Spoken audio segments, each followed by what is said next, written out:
치솟은 고물가가 이어지면서 더는 못 버틴다며 개인 파산을 신청하는 개인들이 급증하고 있습니다. 개인파산관리국 통계에 따르면 지난 3분기 전국에서 34,588명이 파산이나 회생을 신청해 지난해 같은 기간보다 14% 증가했습니다. 이 중 13,140건은 온타리오 주민들로 1년 전보다 20% 늘었습니다. 전국의 기업 파산 신청도 지난해보다 16% 증가했으며 특히 온주의 기업 파산 신청은 1년 새 무려 40%가 급증했습니다.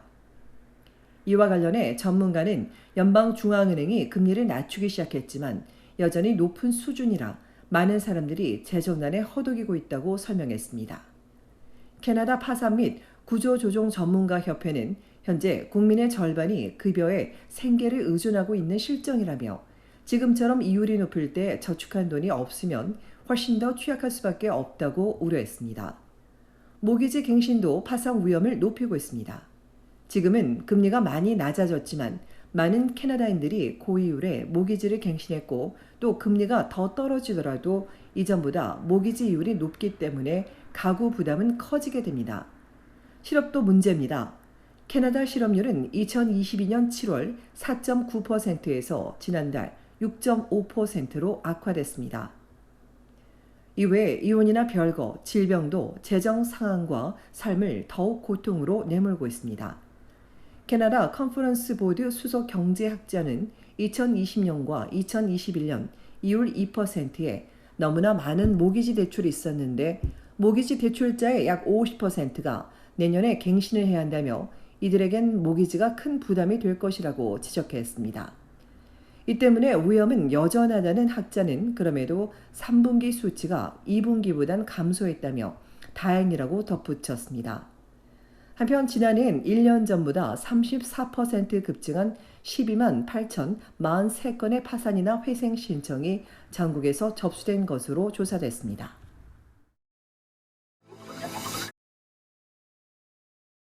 온타리오주 편의점 주류 판매 시작이 2달이 약간 넘은 가운데 지금까지 주류 판매가 매출 신장에 큰 도움이 되는 것으로 알려졌습니다. 다만 주류를 제때 공급받지 못하는 물류 문제는 풀어야 할 숙제로 남았습니다.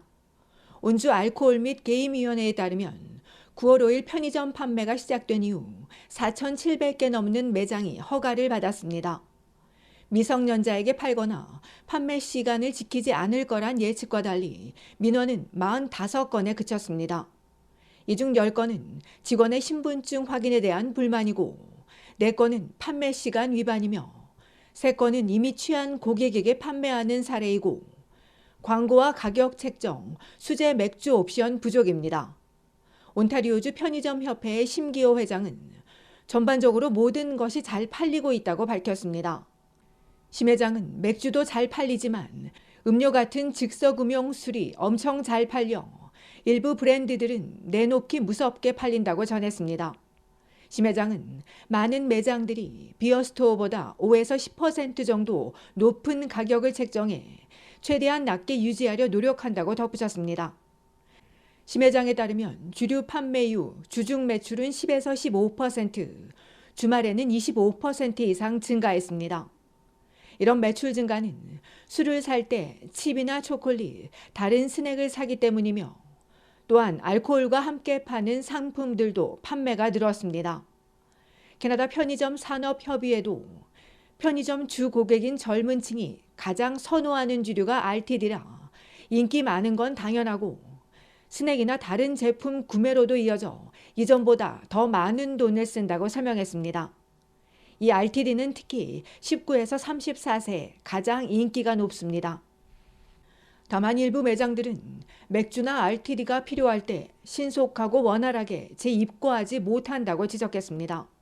이에 기관은 처음에 요청한 것처럼 기존 편의점 유통업체가 주류 배달 업체에 추가된다면 배달 지연과 하역이나 배치에 필요한 추가 업무가 줄고 배송 시간도 확실해질 것이라고 강조했습니다.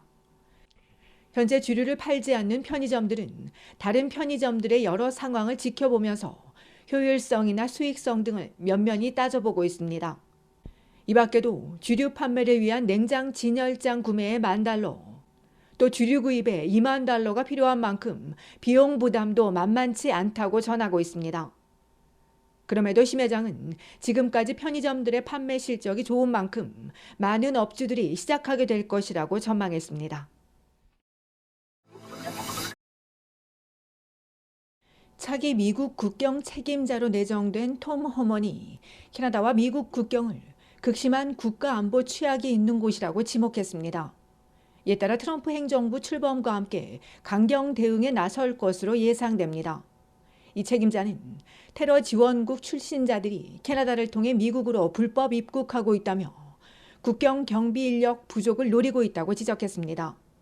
미국 국경 수비대에 따르면 올 10월까지 지난 12개월 동안 온타리오와 퀘벡주와 인접한 뉴욕주, 버먼트주 국경을 통해 97개국 출신 19,000여 명이 불법으로 넘다가 적발됐습니다. 이는 지난 17년간 적발된 건수를 모두 합친 것보다 더 많은 수치라고 덧붙였습니다.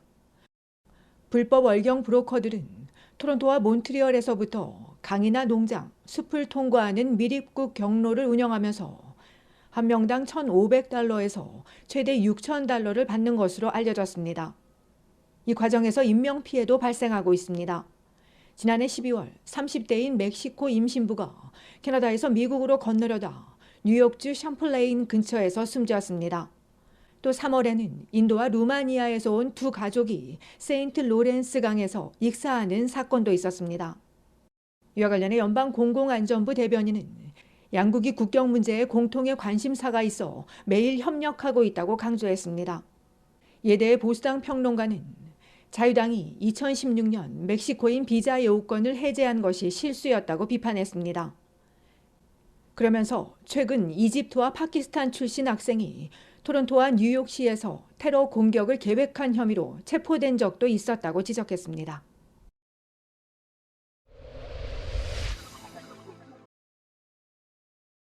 온타리오주 미시사가에서 흉기 사건이 발생해 10대 소년 1명이 중상을 입었습니다.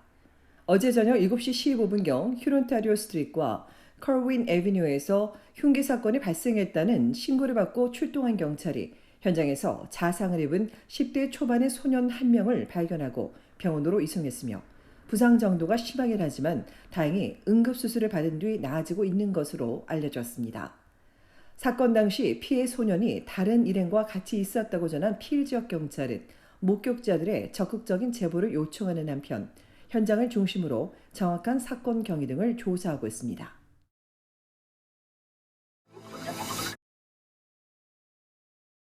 캐나다 첫 조류 독감 인간 감염으로 알려진 브리티시 콜롬비아주의 10대가 중태에 빠졌습니다. 보건당국에 따르면 프레이저밸리 출신의 이 환자는 지난주 금요일 아동병원에 입원해 치료를 받는 도중 폐의 염증으로 인해 급성 호흡 곤란을 겪으면서 현재 중환자실에 입원해 있습니다.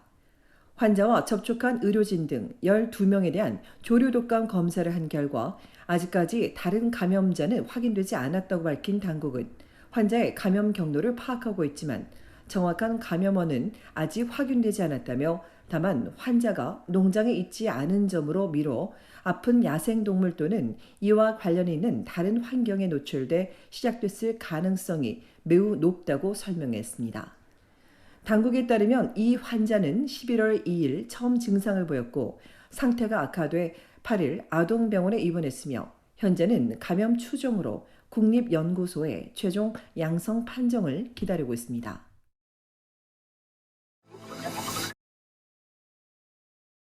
브리티시 콜롬비아주 정부를 5년간 이끌어온 존 호건 전 수상이 암 투병 끝에 65세를 일기로 별세했습니다. 2005년 정계 입문해 2015년 신민당 대표로 선출돼 2017년 소수당 정부를 구성하고 3년 뒤 조기 총선을 통해 다수당을 구성한 호건 전 수상은 2021년 말 인후암 진단을 받고 수술과 치료 등 건강상의 이유를 들어 2022년 수상직을 사임했습니다. 지난해 독일 캐나다 대사로 임명돼 활동하던 중 앞서 방광암과 인후암에 이어 세 번째 갑상선암 진단을 받고 6월부터 투병을 해오다 어제 병원에서 가족들이 지켜보는 가운데 세상을 떠났습니다. 유족으로 아내와 두 아들이 있으며 저스틴 트루도 연방 총리와 데이빗 이비 BC 수상 등 정치인들은 고인의 정치적 업적과 근로자들을 위한 용기와 헌신 등을 기리며 영원히 기억될 것이라고 애도했습니다.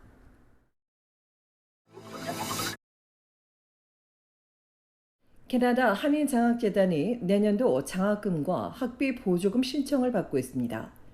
재단은 대학과 대학원생들이 교육과 진로에 대한 열망을 달성할 수 있도록 돕고 동시에 우수한 인재들을 인정하고 힘을 실어주기 위해 장학금을 지원하고 있다며 자격 있는 지원자들의 많은 관심을 부탁했습니다.